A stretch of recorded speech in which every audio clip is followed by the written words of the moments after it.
In the heart of Umabom, where the hills stood like sleeping giants and the wind carried secrets of the old, there lived a tradition darker than the forest shadows. They said the king was chosen by the gods, a man of wisdom, power, and boundless appetites for food, wine, and young maidens. It was an old rule, too old and too strong. One never questioned it, unless one wished to vanish before the next moon. Every maiden of marriageable age, before her bride price was paid, must first grace the king's bed. It was called Idu Keze, the king's night. Some saw it as an honor, a chance to be touched by royalty. They wore it like jewelry. Others bore it like chain, heavy, rusted, and poisoned. But none dared say no, at least not out loud. In the evenings, the village square echoed with songs and drum beats. But beneath the laughter, whispers crawled between doorways like thin smoke. How long can this continue? Did you hear Nemkade wept until her voice vanished? The ghosts cannot be asleep forever. But the wind carried those whispers to deaf trees, for the king's ears were everywhere. And so the tradition lived on until one day a light too pure for such darkness stepped into Omuabom, and the whispers grew thick. The king's chamber was not just a room, it was a theater of ancient submission. A carved lion stood at the entrance, mouth wide open, as though rolling at every maiden who dared pass through. They said the bed was made of Iroko wood, soaked with the oils of 100 virgins and perfumed with herbs from the sacred forest of Arondo. Some girls went in smiling, dreaming of gifts, bracelets of gold, wrappers from faraway lands, and perhaps, just perhaps, the king's favor. But most returned with hollow eyes and voices that trembled like loose roofing in Hamatan winds. No family was spared, no name too sacred, no girl too holy. This was the tradition. A woman must pass through fire to be called pure. The elders often said, sipping palm wine as though their tongues hadn't just burned another girl's innocence. And so, every moon cycle, families would prepare their daughters, paint their faces, wrap their waists in coral beads. They told them to smile, to not cry, to be obedient, for this, they said, was the mark of a true daughter of Omabom. But deep in the night, when all drumming ceased, and the fireflies danced alone, some mothers wept in silence, pressing their chests to their pillows as if trying to smoother the pain inside. For what honor lives in a tradition that steals before giving? It was a bright market day when the unthinkable happened. Two families, each with a daughter set to wed by the next new moon, stood at the village square, arguing like hungry hogs over a single prey. Mona is older. She must go to the king first. No, Adako's dowry was paid first. She must enter the palace tonight. Spectators circled them, watching with a strange mix of pity and entertainment. The girls stood by, their faces dark with shame, yet their eyes cast longingly toward the palace, each hoping to leave with a pouch of coins or a silken cloth. Tradition must be respected, but only one can warm the king's mouth tonight. So they played a game of chance. Cowrie shells tossed in a calabash. The village priest, a wrinkled shadow of a man, declared the winner.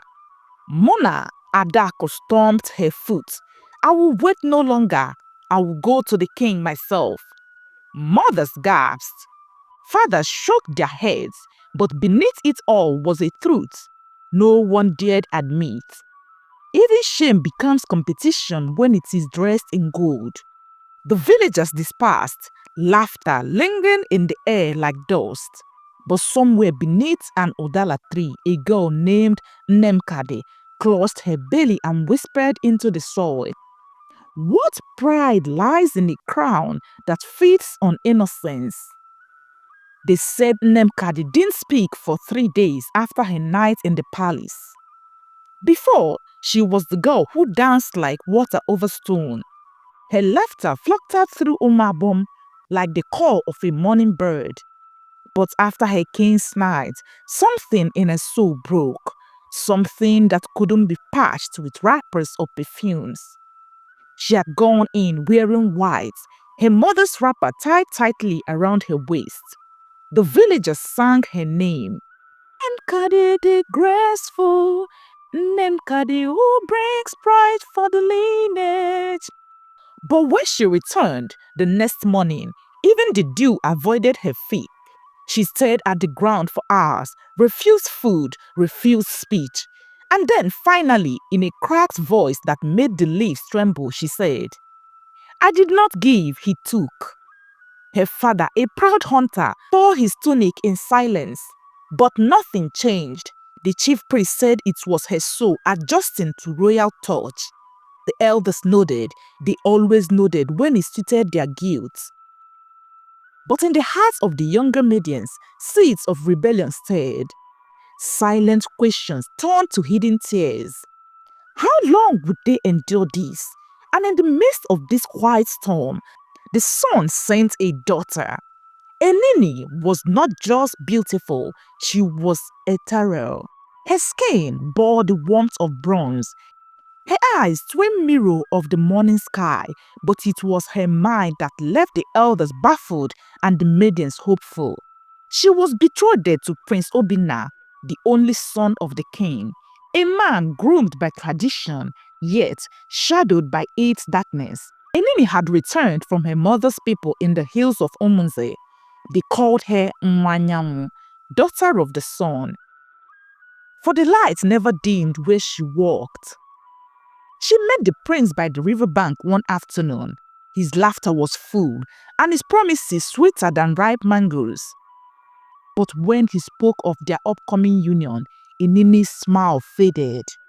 Before I marry you, she said, must I also pass through your father's bed? The prince chuckled. It is the way of our people. Even my mother, the queen, was honored so. Honored, she echoed. He nodded, genuinely unbothered. It is not about desire, it is about tradition. You will be gifted, praised, and then you will be mine. Enini looked at the ripples in the river, her voice as soft as rainfall. I would rather be untouched and unloved than be shared in silence. But she knew the danger of public refusal, so she smiled and said, let us wait a little, perhaps another moon or two. My spirit is not ready. In truth, she did not pray for readiness. She prayed for a funeral. Not hers, but the king's. The older the king grew, the more ruthless his appetite became. Where he once waited for dowries to be presented, now he summoned maidens at whim. Consent became a forgotten word, buried beneath silk robes and ancestral chants.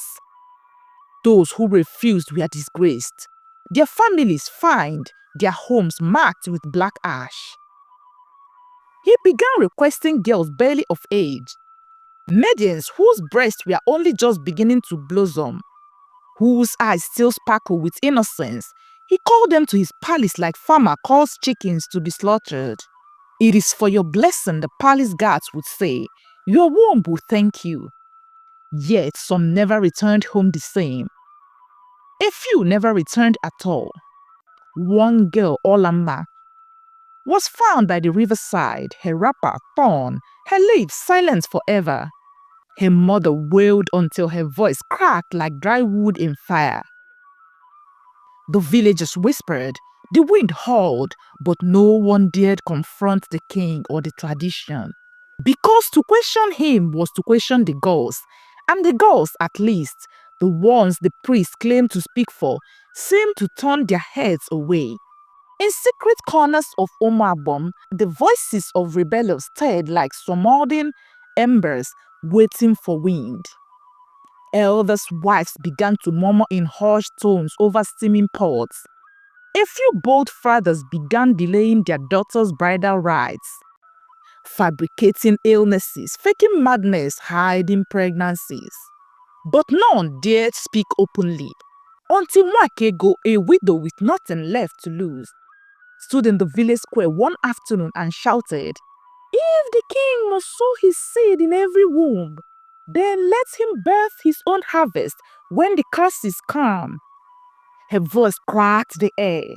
Women gasped, men stood still. And then a guard struck her down with the back of a spear. That night, Mwakego's hut was burned to the ground. Her only goat was taken. Her son was beaten until his bones sounded like dry sticks snapping. The message was clear: speak and burn. But what they didn't know was that the fire had already spread. Even water cannot stop what the wind has chosen to carry. They used to sing before entering the king's chamber, but now no one sang. Instead, they walked like soldiers to war, quiet, cold, and resigned. The village shrine keeper's daughter, Ugoma, once tied her wrapper so tightly around her body, the palace guard had torn it off with a knife. She screamed until her voice broke, and they stuffed herbs in her mouth to silence her. That same night, the birds refused to fly near the palace trees.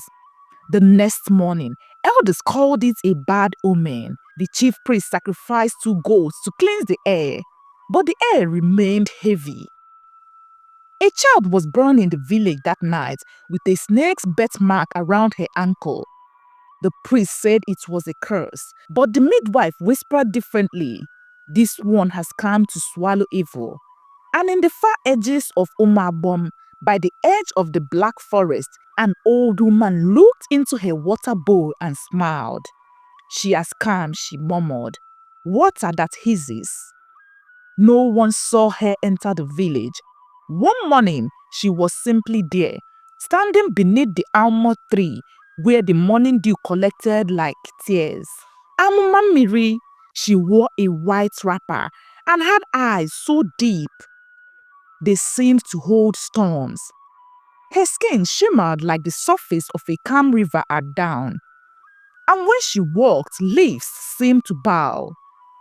She spoke little, smiled less, but everyone saw her. Even those who did not know her name could not look away. Children stopped crying when she passed. Dogs did not bark. The wind did not blow her wrapper. She is not from here, some said. She is not from anywhere, said others. But the king heard of her by sunset. He summoned his guards. Bring her, he said. If she will not walk here herself, carry her. They found her by the stream, hence inside the water. We bring the king's request, they said. She looked up, calm. Tell your king that water only bows to the sky. The guards laughed. They did not know death was listening. She entered the palace alone. No one saw her speak. No one heard her scream. But later, one of the guards would whisper, just before dying of a mysterious fever, that what happened next was not human. The king sat upon the leopard skin throne, beads swinging from his neck, wine heavy in his cup. You are finer than they said, he smirked. Tonight you shall be honored. She said nothing. She only undid her wrapper and stepped forward, calm as moonlight. But just as the king reached out to touch her, she whispered a word in a tongue no one recognized. And she began to change. Her back arched, her legs fused, her eye turned gold.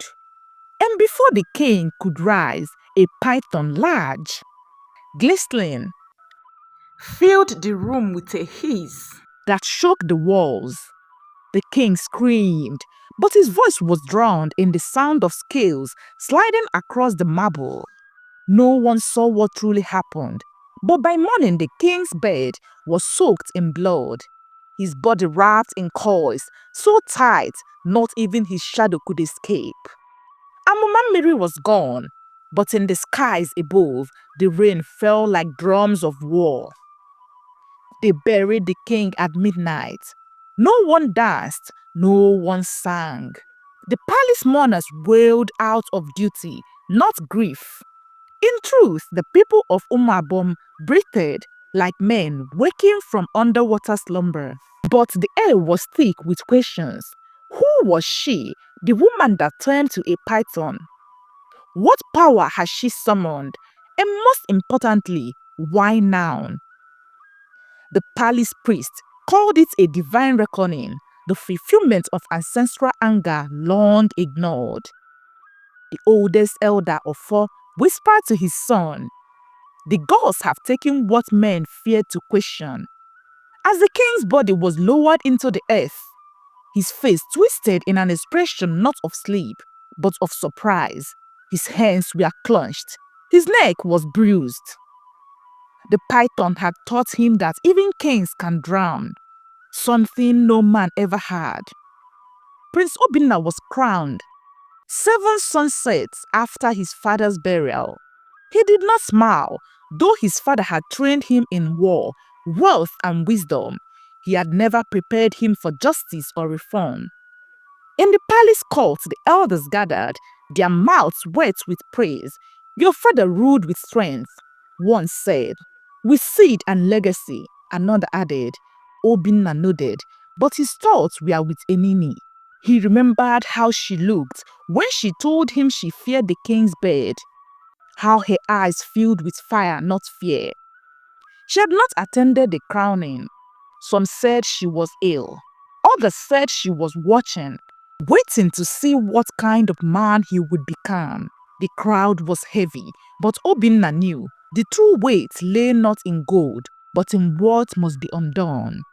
Enini sat in her father's hut, staring at the calabash of wine meant to bless her marriage. But she would not drink. "I am not a wife yet," she said. Her father frowned. "The prince has taken the throne. You will be queen. Why wait again?" Enini stood. "Because a new crown does not erase old sins. I want him to choose me without tradition's shadow in our bed." The women of Omabom began whispering her name with reverence. "She refused the king. She refused the prince. She waits for her dignity." Young maidens looked at her and saw something new, power with silence. And Obinna, now king, heard her message without her voice. He knew what he must do. 3 months after his coronation, the new king called a meeting in the village square. Everyone came: farmers, hunters, mothers, maidens, even the blind and the toothless gathered. Under the great Iroko tree, Obinna stepped forward, not in royal robes, but in simple wrapper. "I have inherited my father's crown," he said, "but I will not inherit his evil." The air froze. "I abolish the tradition that sends maidens to the king's bed. No daughter of Umabom will ever again be summoned for such defilement." A gap rippled across the crowd like thunder over hills. Women fell to their knees. Old men clapped until their hands stung. Some cried openly, some laughed like birds just released from cages. A tradition older than memory had died, and in its place, dignity was reborn. Enini walked into the palace wearing white, not because she was pure, though she was, but because her soul had walked through fire and returned without scars. Obinna walked to her. "I have nothing to offer you but freedom and love," he said. She smiled. "That is all I've ever wanted." Their marriage was not marked by feast alone. It was marked by silence, a sacred silence, in which every maiden knew that she had won. Amuma Nmiri was never seen again. But the rains came early that year, soft and steady. And when children asked, "Who saved us from the king?" their mothers would point to the river and say, "She came like water, she left like justice." The story of Amuma Nmiri became legend before the year ended. Children gathered near the river to hear tales of the maiden who was water, who became a snake, who silenced the king. The elders called her a spirit of vengeance. The shrine keepers claimed she was a messenger of Ani, goddess of the earth. But old Mamoji, who lived close to the stream, said something different. She was not just spirit, Mamoji told the wide-eyed girls by her fire. She was justice wearing skin. And justice, she said, does not ask permission to arrive. Every time it rained now, the village remembered her. Every time a daughter walked freely through the market square, Amuma Nmiri lived again. The women of Omabom began to blossom again. Girls once silenced found their voices. Mothers once ashamed of what their daughters had suffered began to hold their heads high. They started their yearly dance, Egundo, the dance of life, to celebrate the day the king's bed was burned and the maiden's voice swallowed tyranny. Widows danced barefoot. Young maidens wore white and they sang, "We are not harvest for kings. We are seeds that choose our reign." The shrine that once stood behind the palace was torn down by a group of maidens. In its place, they planted a garden of Udala trees, sweet and strong. Omabom had not just changed its law, it had changed its soul. King Obinna ruled differently. He listened. He walked through the village not with guards, but with a staff carved by local blacksmiths. He paid bride prices for poor young men who wanted to marry but lacked the means. He established a council of mothers, women who once had no voice but now advised the throne.